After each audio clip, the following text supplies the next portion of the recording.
Hello, this is an answer to a question on meditation and falling asleep, as well as a visual phenomena. So, when you start meditating, as you begin to retain your wakefulness within deeper states of relaxation, right? Deeper states of calm and essentially slower brainwave length, so that transition from, say, beta to alpha, or alpha to theta, or theta to delta. These are the main four. When we start to make this transition to slower brainwaves, we want to retain and maintain wakefulness. Now, if we lose that, we fall asleep, obviously. So why do we fall asleep? Well, typically we associate these states, these slower states of mind, with fatigue, with tiredness, and with sleep. So the habit is that when we touch into these states, we pass out.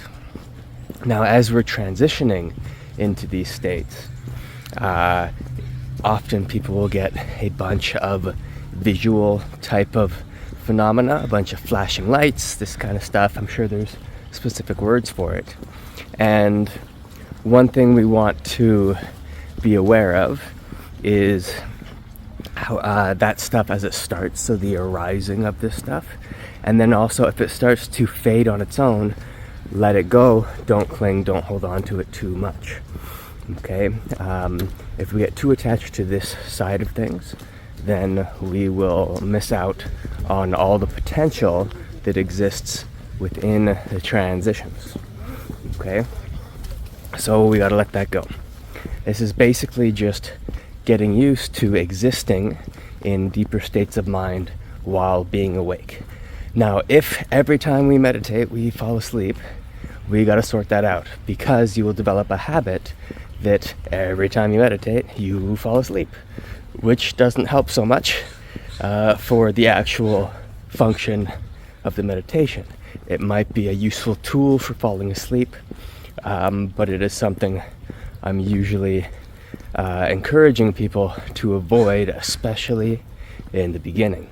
Now, there's plenty of things you can do from a meditative standpoint with sleep, or to help with sleep, or different types of frequencies you might work in conjunction with sleep.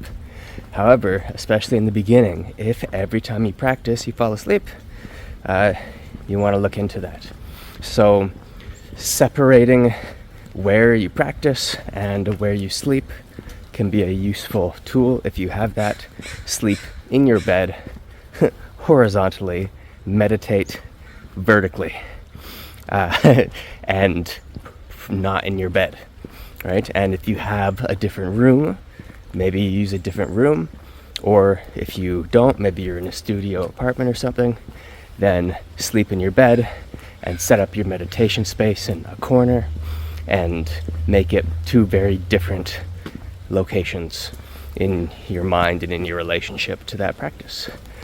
Okay, hope you found this helpful. Thanks for your time.